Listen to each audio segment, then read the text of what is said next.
नमस्कार, आप सुन रहे हैं ये पुस्तक बक ब्लू पर।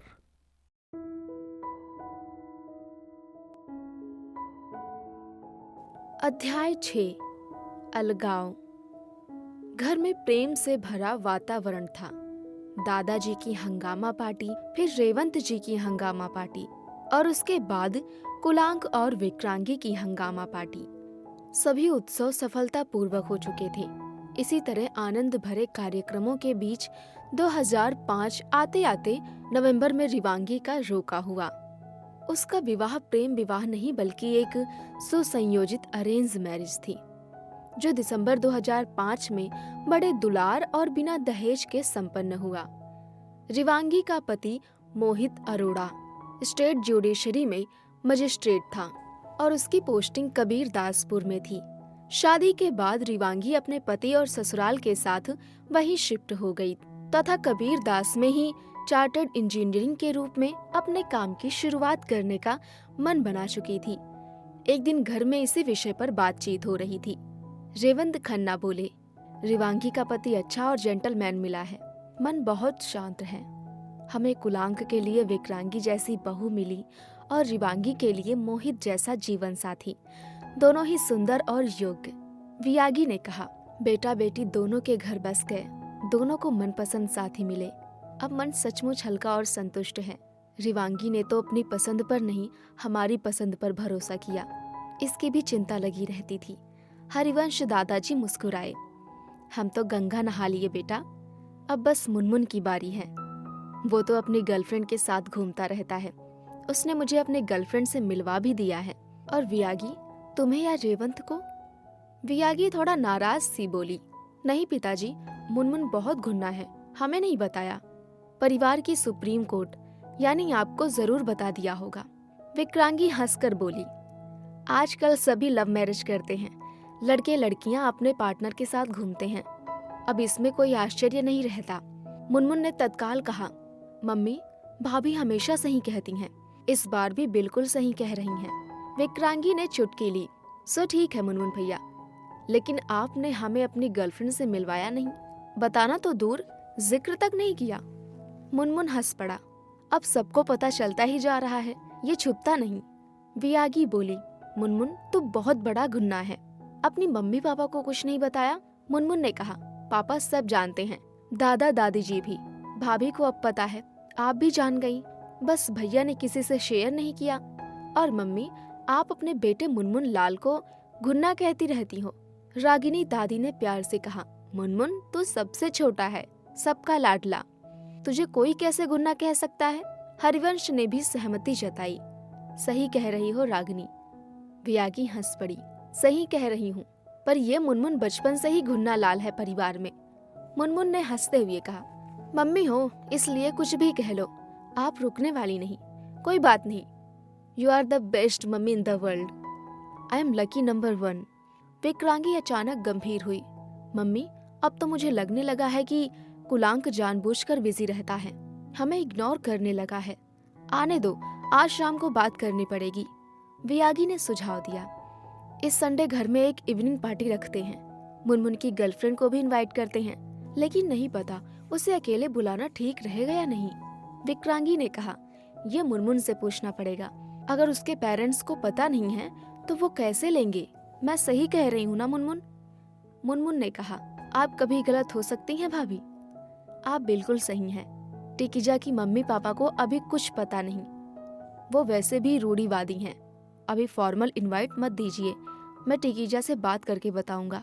विक्रांगी ने कहा, हम सब टिकिजा से मिलना चाहते हैं। मुनमुन बोला, भाभी जल्द ही मिलवाऊंगा, लेकिन अभी घर बुलाना ठीक नहीं लगता। वियागी ने निष्कर्ष दिया, विक्रांगी इस बार मुनमुन की बात मान लेते हैं।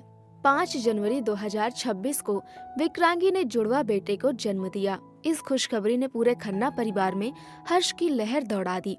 अस्पताल में खन्ना और मिस्त्री दोनों परिवारों के लगभग सभी सदस्य मौजूद थे। सबकी निगाहें सांस रोके उन नन्हे मेहमानों के आगमन पर टिकी थी। विक्रांगी नॉर्मल डिलीवरी चाहती थी और सौभाग्य से उसकी डिलीवरी नॉर्मल ही हुई। अस्पताल से घर लौटते समय नवजात जुड़वा बेटों के साथ विक्रांगी का स्वागत पूरे प्रेम और उल्लास से किया गया। उस समय मिस्टर मिसेस मिस्त्री और रिंकू राजा मिस्त्री भी वहीं थे। बच्चा के जन्म के बाद पारंपरिक रीति रिवाज, हवन और पूजा पूरी श्रद्धा के साथ संपन्न किए गए। दोनों के जन्म में कुछ ही मिनटों का अंतर था, इसलिए पहले जन्मे को बड़ा और दूसरे को छोटा माना गया। नामकरण की प्रक्रिया में कई सुझाव आए और अंततः बड़े बेटे का नाम अश्विन तथा छोटे का नाम मश्विन रखा गया। दोनों नाम सबको बेहद पसंद आए। यहाँ ये उल्लेखनीय है कि जब मालिनी मिस्त्री ने पाठलिया से नाम सुझाने को कहा तो पाठलिया ने बड़ी सहजता से मना कर दिया। ऐसा लगा मानो विकलांगी के बच्चों को लेकर वो अधिक भावनात्मक नहीं हो पा रही थी। हालांकि किसी ने इस पर ज्यादा ध्यान नहीं दिया और नामकरण विधि शांतिपूर्ण ढंग से संपन्न हो गई। अश्विन नाम रेवंत खन्ना ने सुझाया था और मश्विन नाम विकलांगी के पापा मधुसूदन मिस्त्री ने दिया। दोनों नाम सर्वसम्मति से स्वीकृत हुए। अब खन्ना परिवार के दो नन्हे सदस्य बन चुके थे, मास्टर अश्विन खन्ना और मास्टर मश्विन खन्ना। इसके बाद एक भव्य पार्टी आयोजित की गई, जिसमें खन्ना और मिस्त्री दोनों परिवारों के रिश्तेदार और मित्र बड़ी संख्या में शामिल हुए। पार्टी उत्साह से भरपूर थी। हर कोई मास्टर अश्विन और मास्टर मश्विन को आशीर्वाद दे रहा था, साथ ही विकलांगी और कुलांक को भी। और इन आशीर्वादों से दोनों सचमुच अभिभूत थे। घर अब बच्चों की किलकारियों से गूंजता रहता था। जब दोनों बच्चे 6 महीने के हुए तब अन्नप्राशन समारोह संपन्न कराया गया। रिश्तेदारों और नात रिश्तों में उपहारों का आदान प्रदान हुआ। रिवागी, जो विकलांगी की प्रिय ननंद थी, को विशेष उपहार मिले। समारोह में उत्सव का माहौल इतना जीवंत था कि मधुसूदन मिस्त्री के पैर में चोट होने के बावजूद उन्होंने डांस करने में कोई कसर नहीं छोड़ी। रेवंत खन्ना तो अपने डांस से छा ही गए। नाना नाचे और दादा ना नाचे, ऐसा तो हो ही नहीं सकता। दोनों ने जमकर आनंद लिया। परिवार के बाकी सदस्यों ने भी उत्साह से हंगामेदारी की। बच्चों के फूफा ने भी इस उत्सव में पूरा योगदान दिया और पार्टी शानदार तरीके से समाप्त हुई। 1 वर्ष पूरा होने पर जुड़वा बेटों का पहला जन्मदिन बड़े ही शानदार तरीके से मनाया गया। ये हैप्पी बर्थडे पार्टी निशान नगर के 5 स्टार होटल में आयोजित की गई, जहां न केवल रिश्तेदार बल्कि शहर के कई प्रतिष्ठित हस्तियां भी शामिल हुए। कोर्ट और अस्पताल दोनों जगतों से अनेक मेहमान आए थे। आखिर बच्चों की माँ एक नामी एडवोकेट और पिता मशहूर हार्ट सर्जन थे। नाना नानी और दादा दादी भी अपने अपने क्षेत्र में जानी मानी हस्तियां मानी जाती थी। दोनों बच्चे लगभग हम शक्ल, बेहद सुंदर और स्मार्ट, सबकी आंखों के तारे बने हुए थे। सबकी मांग पर विकलांगी और कुलांक ने भी इस पार्टी में शानदार डांस किया और दोनों ने मिलकर हैप्पी बर्थडे गाना भी गाया। उनके इस अंदाज में वहां मौजूद सभी मेहमानों को आश्चर्य और खुशी से भर दिया। जन्मदिन के इस समारोह में सबसे अधिक प्रफुल्लित कुलांक के दादाजी श्री हरिवंश खन्ना और दादी रागिनी खन्ना थे। उन्होंने दोनों बच्चों को गोद में उठाकर प्यार किया, आशीर्वाद दिया, फिर माइक संभाला। उन्होंने मुस्कुराते हुए कहा, प्रियजनों, क्या आप जानते हैं कि एक पुरानी और आज भी मान्य मान्यता क्या कहती है? सभी मेहमान उत्सुक स्वर में बोले, हाँ दादाजी, हाँ दादी जी। बताइए, किस मान्यता की बात कर रहे हैं? हरिवंश खन्ना बोले, देखिए, कुलांक हमारा पोता है और हम उसके दादा दादी हैं। उसके बेटे अश्विन और मश्विन हमारे परपोते हैं, यानी ये 4थी पीढ़ी है। 4 पीढ़ियों का एक साथ होना बहुत दुर्लभ होता है और कहा जाता है कि जिसे अपने परपोते देखने का सौभाग्य मिलता है, उसे स्वर्ग तक सोने की सीढ़ी मिलती है। एक ऐसी सीढ़ी जिससे वो बिना किसी बाधा के स्वर्ग की ओर चढ़ जाता है। हमारे परपोते हमें वो सौभाग्य दे रहे हैं। हम उनके और साथ ही विकलांगी कुलांक के भी हृदय से आभारी हैं। पूरा हॉल तालियों से गूंज उठा। प्रेम और अपनत्व से भरा वो क्षण हर किसी के दिल में बस गया। दादा दादी और परदादा परदादी सच में ऐसा महसूस कर रहे थे जैसे अश्विन और मश्विन ने मानो स्वर्ग की सोने की सीढ़ियां उन्हें दिखा दी हों। धीरे धीरे पार्टी समाप्त होने लगी।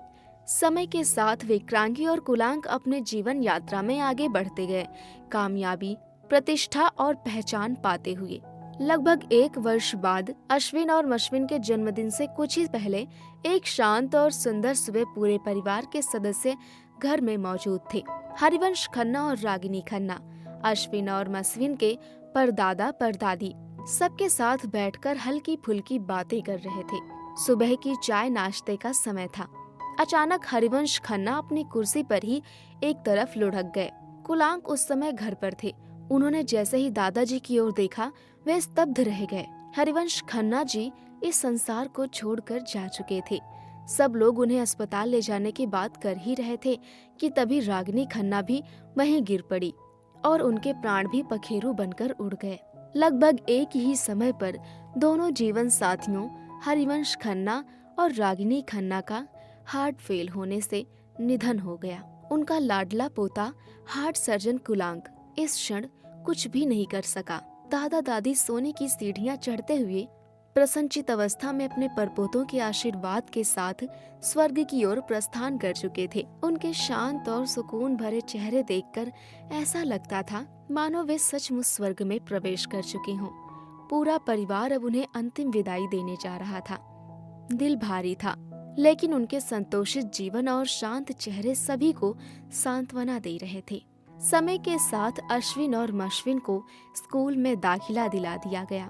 उससे पहले ही वे घर पर ही ट्यूशन के माध्यम से बेसिक शिक्षा शुरू कर चुके थे। अब वे शहर के सबसे प्रतिष्ठित पब्लिक स्कूल में पढ़ने जाने लगे।